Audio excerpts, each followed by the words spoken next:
যশোরের অভয়নগর উপজেলার নাওয়াপাড়া পৌরসভার সাবেক কাউন্সিলর জিয়াউদ্দিন পলাশকে অপহরণের পর হত্যা করা হয়েছে। এই ঘটনায় জড়িত সন্দেহে একজনকে গণপিটুনি দিয়ে পুলিশের হাতে তুলে দিয়েছে জনতা।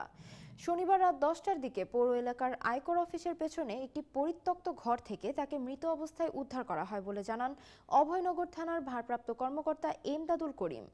নিহত পলাশ পৌরসভার 4 নম্বর ওয়ার্ডের সাবেক কাউন্সিলর এবং ওয়ার্ড আওয়ামী লীগের সাধারণ সম্পাদক ছিলেন। আটক রয়েচউদ্দিন শিকদারকে খুলনা মেডিকেল কলেজ হাসপাতালে ভর্তি করা হয়েছে বলে জানিয়েছে পুলিশ। রয়েচউদ্দিন একই এলাকার সিদ্দিক সর্দারের ছেলে। তিনি নাওয়াপাড়া পৌরসভার 4 নম্বর ওয়ার্ড বিএনপির প্রচার সম্পাদক। এছাড়া তিনি নাওয়াপাড়া পৌর যুবদলের আহ্বায়ক কমিটির সদস্য। পলাশের ছোট ভাই লেলিল বলেন, শুক্রবার দুপুরের পর বেঙ্গল টেক্সটাইল মিল এলাকা থেকে ভাইকে অপহরণ করা হয়। এরপর ভাইয়ের মোবাইল ফোন থেকে তার স্ত্রীর কাছে ফোন দিলে মুক্তিপণ বাবদ 20,000 টাকা দাবি করা হয়। অন্যথায় তাকে হত্যার হুমকি দেয় অপহরণকারীরা। পরে অপরিচিত দুই যুবক পরিবার থেকে টাকা নিয়ে যান। এরপরও পলাশ বাড়ি না ফিরে আসায় বিষয়টি পুলিশে জানানো হয়। পরে police mobile phone number track করে নাওয়াপাড়া উপকর কমিশনারের কার্যালয় এলাকায় যান।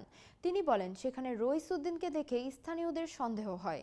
তাকে আটক করে গণপিটুনি দেয় জনতা। পরে তার দেওয়া তথ্যের ভিত্তিতে কর অফিসের পেছনে একটি ঘরে পলাশকে রক্তাক্ত অবস্থায় পাওয়া যায়। তাকে অভয়নগর উপজেলার স্বাস্থ্য কমপ্লেক্সে নিলে চিকিৎসক মৃত ঘোষণা করেন।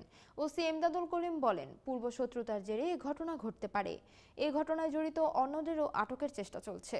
2 যুগ আগে পলাশের বাবা শ্রমিক নেতা ও 4 নম্বর ওয়ার্ডের কাউন্সিলর ইব্রাহিম হোসেন সর্দার গুলিতে নিহত হয়েছিলেন। অভয়নগর উপজেলা স্বাস্থ্য কমপ্লেক্সের জরুরি বিভাগের চিকিৎসক শোভন বিশ্বাস বলেন, স্বাস্থ্য কমপ্লেক্সে আনার আগে জিয়াউদ্দিন পলাশের মৃত্যু হয়েছে। তার 2 পায়ের হাঁটুর নিচে ধারালো অস্ত্রের একাধিক কোপের চিহ্ন রয়েছে। এছাড়া 2 হাতের কবজিতে অস্ত্রের ও পিঠের লাঠির আঘাতের চিহ্ন রয়েছে।